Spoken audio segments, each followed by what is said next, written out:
¿Qué tal, muchachones? Sean bienvenidos y pónganse cómodos porque daremos inicio a otro episodio de su podcast Actuación Médica.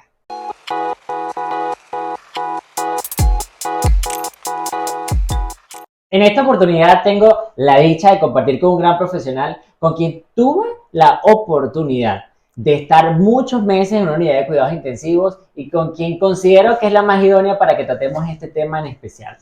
Bienvenida, que sea ella misma que se presente y nos diga qué está haciendo, de qué vamos a hablar. Muchas gracias por la invitación.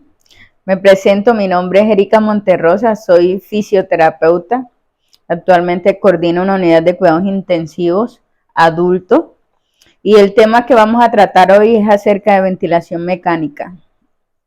Entonces es un tema fundamental porque es un soporte vital que se le suministra a todas esas personas que tienen insuficiencia respiratoria en la unidad de cuidados intensivos. Entonces debemos siempre tratar de ser muy objetivos, individualizar los parámetros ventilatorios y siempre evitar bilis, lesiones inducidas con la ventilación mecánica. Pero para eso es este episodio del podcast, porque enfocarnos en la ventilación mecánica para todas las personas que nos ven, que son estudiantes de medicina, que son médicos generales como yo, que te soy sincero, para mí ha sido un gran reto poder aprender sobre la ventilación mecánica, porque nosotros como médicos generales no es algo en lo que nos fundamentan. Y yo lo aprendí ejerciendo aquí en esta unidad de cuidados intensivos. Así que desde esos inicios, ¿qué es lo primero que debemos ver en el paciente clínicamente para objetivar y decir, bueno, necesita ventilación mecánica invasiva? Bueno, principalmente todo paciente que ingresa a una unidad de cuidados intensivos es importante hacer la valoración, ¿sí? La valoración va desde a la ocultación del paciente, si tiene sobreagregados, si el paciente llega con soporte de oxígeno suplementario, qué tipo de soporte de oxígeno, si es alto flujo, si es bajo flujo. Se le realiza una gasimetría arterial, que ahí es donde evidenciamos que hay trastorno del equilibrio ácido-base, si hay acidemias respiratorias o metabólicas o disfunción pulmonar, ya sea disminución de los índices de PAF, que es lo que nos va a garantizar o nos va a mostrar a nosotros si hay problemas en la oxigenación del paciente. Mira que desde el área de urgencias considero que es uno de los lugares fundamentales para poder identificar que ese paciente entonces requiera la ventilación mecánica, pero iniciando con el soporte de la vía aérea. Porque clínicamente y adentrándonos desde el punto de vista médico, ok, yo identifico que ese paciente tiene un ritmo respiratorio irregular que necesita la realización de unos gases arteriales por esa mecánica respiratoria. Le realizo los gases arteriales. ¿Qué tengo que ver para decidir si ese paciente requiere o no la intubación? Si hay alteraciones en la ventilación, ¿cómo evidenciamos que el CO2 esté por encima de los niveles normales, que por lo general es de 35 a 45? Un paciente que de pronto, aparte de que el CO2 esté elevado, disminución del pH es importante. De pronto que tenga una acidemia respiratoria, que tenga una disfunción pulmonar severa, una PAFI por debajo de 100, una PO2 entre 50, y pues dependiendo de la patología también del paciente es importante tenerla en cuenta. Sí, y yo quiero destacar algo que es muy interesante. No todas las patologías respiratorias van a ser las que van a requerir la intubación, porque podemos tener una patología metabólica en la que el paciente tenga una disminución importante de ese pH y se va a cansar y por lo tanto necesita la intubación mientras se mejora la parte metabólica. Exacto, completamente. Entonces, iniciamos. Estamos en el área de urgencias. Identificamos a ese paciente, le hicimos los gases arteriales ya con los datos que nos dio aquí el profesional y nos dice qué es lo que vamos a tomar en consideración ahora, qué instrumentos necesitamos para continuar, qué es lo primero que vamos a buscar. Obviamente necesitamos la valva, el laringoscopio, el tubo orotraqueal es importante, pues si es mujer, utilizar un tubo entre 7,5, si es hombre, un tubo 8,5, obviamente tener en cuenta la altura del paciente, porque eso es importante.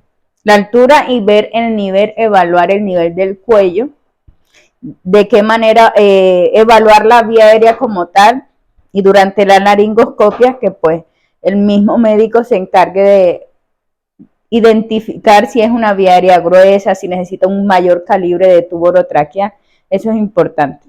Sí, evidentemente hay algunos parámetros por los que nos vamos a guiar para identificar si puede ser una vía aérea difícil o no. Ahora, al momento de nosotros entonces entrar a la laringoscopía, vamos a hacer una inducción con medicamentosa, ¿sí? Vamos a hacer una inducción medicamentosa, que eso no lo vamos a tocar aquí porque evidentemente vamos a tocar lo que es la ventilación mecánica netamente, va a haber otro video para eso. Pero imaginemos que el paciente está intubado. Utilizamos el tubo apropiado para ese paciente, se hizo la laringoscopía, se vio todo perfecto. Ahora, ¿qué voy a hacer después? Porque yo no voy a estar con puro embudo. ¿Qué parámetros tengo entonces que tomar en cuenta para ventilar a ese paciente? Bueno, es importante la altura del paciente. ¿Para qué? Para sacar la fórmula del peso ajustado. Esa fórmula del peso ajustado nos va a servir a nosotros para sacar el volumen corriente. Es importante que la ventilación, siempre que ventilemos a un paciente, manejar parámetros protectores, porque nuestro objetivo siempre va a ser cuidar ese pulmón, evitar las lesiones inducidas con la ventilación mecánica. Por ende, se saca la fórmula del peso ajustado y se multiplica por unas constantes, ya sea entre 6 a 8 ml kilogramo peso, para tratar de manejar volúmenes objetivos que me eviten a mí una sobredistensión, que me aumenten las presiones en la vía aérea, que puede ocasionar yo un barotrauma. Entonces es importante manejar la fórmula del peso ajustado para poder sacar el volumen que necesita ese paciente. Porque obviamente no todos los pacientes van a requerir el mismo volumen, todo es de acuerdo a la altura. Ok, de acuerdo a la altura y ¿qué me va a hacer decir a mí si elijo 6, si elijo 7, 8, el nivel para calcular a través del peso el volumen? La patología como tal. Okay. Obviamente, siempre que conectamos al paciente en ventilación mecánica, tratamos de manejar un volumen que sea calculado 7 por kilogramo de peso. Obviamente, si un paciente tú lo intubaste por de pronto una acidosis, una acidemia respiratoria, un CO2 elevado, tú buscas como tal priorizar la ventilación para ayudar a barrer ese CO2. Entonces tú puedes ajustar un volumen no de 7, sino 8 y vigilar las presiones en la vía aérea, presión pico, presiones meseta, la presión de conducción, que son indicativos de que no estoy haciendo una lesión inducida a la ventilación mecánica. Entonces, si nos vamos a entender, es iniciar de forma protectora, y ya eso se va ajustando a medida que vamos avanzando con los controles de gases arteriales y cómo ese paciente va evolucionando. Entonces, haciendo un recuento, se intubó al paciente, con la estatura hacemos el peso ajustado, calculamos el peso ajustado y adaptamos de 6 a 8 sería nuestro objetivo. ¿Cuánto va a ser ese volumen? Entonces tenemos el volumen del paciente. Imagínate que nos dio 400 de volumen. Ahora eso, ¿cómo lo llevamos al ventilador? ¿Qué otras cosas tenemos que estar pendientes en el ventilador? Y exactamente en qué modo. Háblanos más o menos de los modos. Bueno, los modos más convencionales y utilizados está asisto control por volumen, asisto control por presión, el APRV, PRVC, pues son unos modos, el B-Level. Pero los más convencionales y utilizados son asisto controlado por volumen y asisto controlado por presión. Siempre nos recomienda la literatura iniciar por volumen. ¿Por qué? Porque tú estás calculando el volumen y no vas a estar generando una presión alta en la vía aérea o no puedes estar ocasionando, porque tú partes de un volumen objetivo de acuerdo a la fórmula del peso ideal. Parámetros hay que tener en cuenta: la frecuencia respiratoria, la fracción inspirada de oxígeno, la PIT es importante. Entonces, son parámetros que inicialmente lo ajustamos entre lo basal. Obviamente, si queremos buscar otros objetivos, se hacen ajustes de acuerdo al control gasimétrico que se le haga al paciente, bajo el monitoreo continuo que se le hace con la gasimetría arterial. Mirar qué objetivos queremos en cuanto a la ventilación mecánica y se pueden ajustar otros parámetros. Ahora bien, al momento de que ese paciente está bajo ventilación mecánica invasiva, evidentemente debe tener una adecuada pseudonalgesia. Eso es un trabajo, diría yo, mancomunado. Es decir, muchos son en este caso, los profesionales que están de la mano, en este caso, la terapeuta respiratorio, el médico, el intensivista, la jefa de enfermería hacen un seguimiento completo en lo que es el paciente para que de una manera pueda evolucionar de forma favorable con su patología con la que ingresó. Exacto, el Y que paciente, todos ellos se puedan orientar. Ok, nosotros le estamos dando todos estos tips, pero realmente, si nosotros tenemos al paciente en la ventilación mecánica, la frecuencia respiratoria, ¿en cuánto la vamos a dejar? El tip, ¿en cuánto lo podemos dejar? bueno, la frecuencia respiratoria entre 16 y 18, pues la vamos ajustando de acuerdo a los objetivos que nosotros nos Ok, tracemos y pues los controles gasimétricos, lo que queramos llegar a alcanzar, ¿sí? ok. La PID, una PID entre 8 o 10, dependiendo. Si el paciente tiene una disfunción pulmonar severa, obviamente tratar de aumentar la PID, la presión positiva al final de la expiración, para que esos alvéolos se abran, se expandan y pueda haber mejoría en los índices de oxigenación, para que el pulmón tenga la capacidad de poder distenderse mucho más. Y que si me das un ejemplo de alguna patología, imagínate que estamos en el contexto de una neumonía bacteriana y se generó una hipoxia importante y el paciente requirió la ventilación mecánica. ¿Cómo ajustaríamos esos parámetros en un modo ventilatorio por volumen? Por volumen, bueno, importante, como les mencionaba ya anteriormente. El volumen, tratar de tenerlo entre 6 a 8. Siempre de la mano vigilar las presiones pico, las presiones meseta, la presión de conducción, porque esos son los parámetros que nosotros vamos a ver, las alarmas que nosotros vamos a tener en cuenta para evitar un barotrauma, para evitar lesionar ese pulmón. La PID, una PID óptima sería entre 10, 12 y se va ajustando de acuerdo a la disfunción pulmonar y a los controles gasimétricos. Una frecuencia respiratoria de 18, una fracción inspirada de oxígeno de acuerdo con la PID. Si tenemos de pronto una PID de 12, una FiO2 al 60%. Obviamente sabemos que el oxígeno es tóxico, entonces tratar de mantener una relación entre FiO2 y PID es importante. Ese es el caso de un paciente respiratorio, pero si tenemos un paciente neurocrítico, por ejemplo, Obviamente ya ahí todo cambia. todo cambia, Ya tratar de manejar PID baja, el volumen corriente, siempre tratar de calcularlo entre 6 a 8 por kilogramo de peso. Esos son como tal los parámetros basales. Okay. De ahí se parten pues muchas cosas de acuerdo a los controles, el objetivo que nosotros nos tracemos en la ventilación mecánica, y todo va de la mano en conjunto con la gasimetría arterial. Entonces, en ese paciente neurocrítico trabajamos con parámetros basales, también generándole protección a nivel del sistema nervioso central. Exacto. Es un proceso muy dinámico y considero que tiene muchos elementos de los cuales hay que tomar en cuenta, porque entonces tú inicias con un modo tipo volumen y cuando entonces sabes que no te funciona y que debes pasar a presión, por ejemplo. Cuando las presiones, cuando hay demasiado compromiso del parénquima pulmonar, las presiones en la vía aérea se me van a disparar. ¿De qué manera busco yo tratar de proteger eso y manejar yo la presión? Que de pronto lo que me fluctúe sería el volumen, manejándolo en modo por presión. Entonces, yo prefijo una presión límite, una presión inspiratoria, que es lo que me va a garantizar a mí el volumen corriente. Obviamente es importante estar vigilando muy constantemente, porque los volúmenes fluctúan muchísimo y podemos estar ocasionando barotrauma, sobredistensión, podemos estar ocasionando autopid, que por lo general en el modo por presión se ve demasiado el autopid, y más si es un paciente con EPOC. Entonces es importante tener en cuenta eso.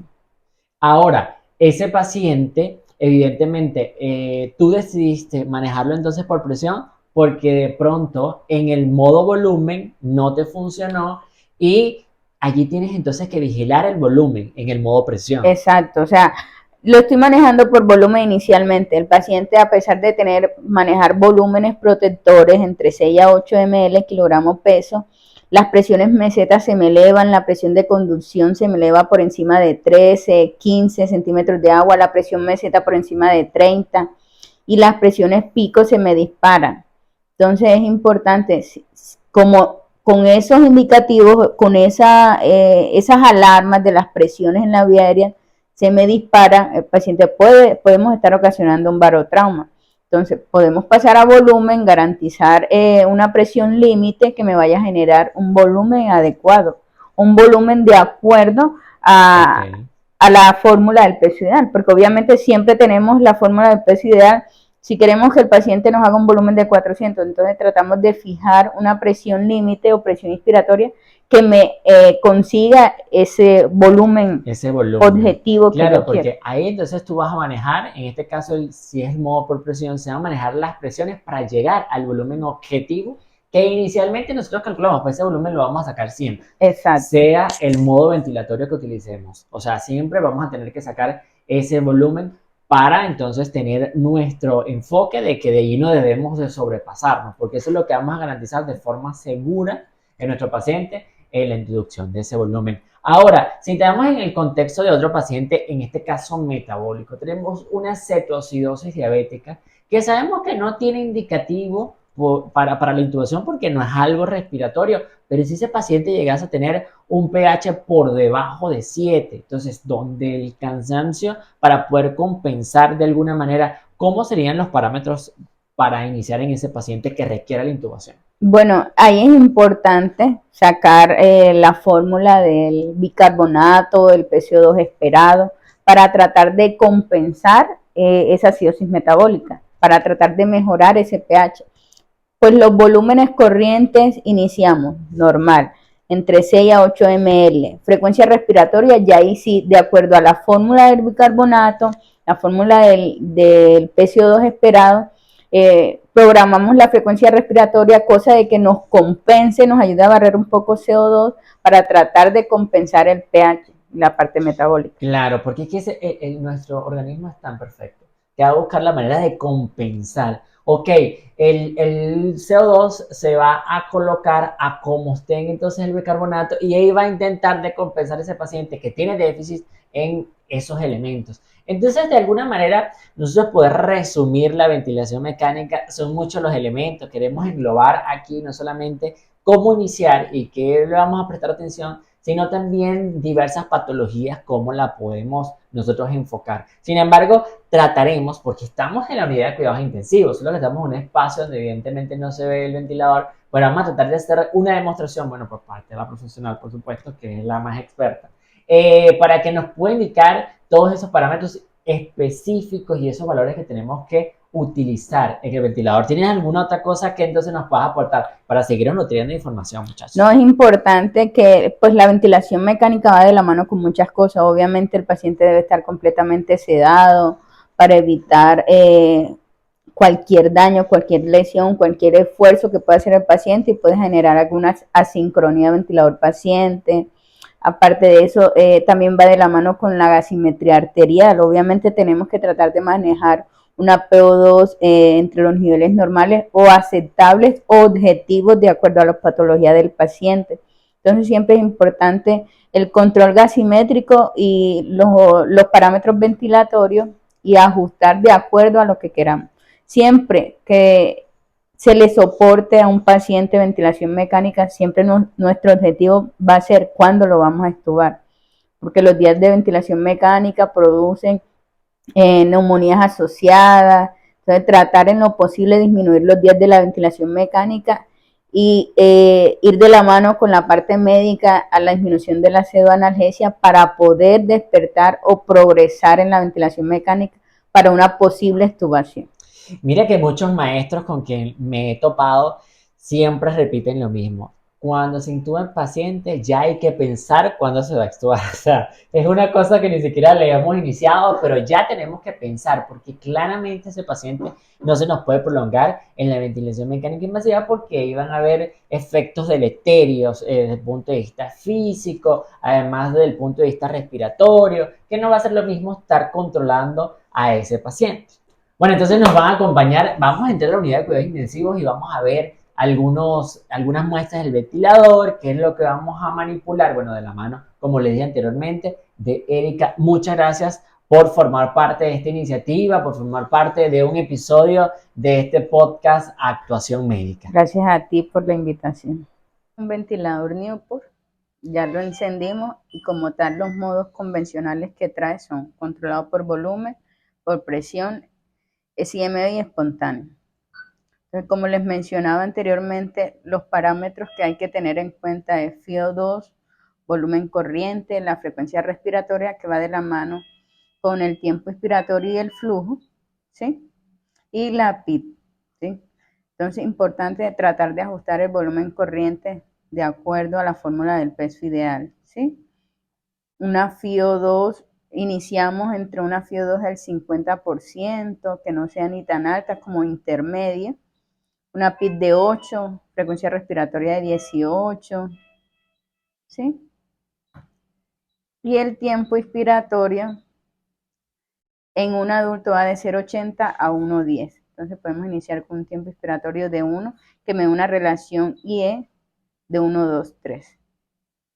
Entonces, de acuerdo a estos parámetros, ya realizamos gasimetrías arteriales control y miramos qué objetivos queremos con ese paciente y se le realizan los ajustes. El modo por presión, lo único que varía es la presión límite. Entonces, la presión límite es lo que te va a garantizar a ti el volumen. Entonces, tú inicias con una presión límite entre 22 y vas mirando el volumen tidal expiratorio que está haciendo el paciente. De acuerdo a eso, si es el volumen que se acerca al volumen corriente que tú calculaste con la fórmula del peso ideal, dejas la presión límite en ese valor. Siempre vigilar los volúmenes porque pueden ser muy variables, todo de acuerdo a la impedancia pulmonar. Obviamente, si el paciente tiene muchas secreciones, eso te va a aumentar la resistencia, te va a bajar los volúmenes. Verificar los bucles, que ahí vas a de pronto a verificar si el paciente tiene muchas secreciones, las curvas flujo-volumen o volumen-tiempo, entonces volumen-presión. Entonces es importante verificar ahí porque pues si hay algún tipo de como acordeón, te está mostrando de que el paciente tiene secreciones en la vía aérea. Entonces es importante verificar siempre los bucles y las curvas para también saber si el paciente está reteniendo mucho volumen, está haciendo atrapamiento, está haciendo autopit, y pues analizar todo eso y ver de qué manera ajustamos.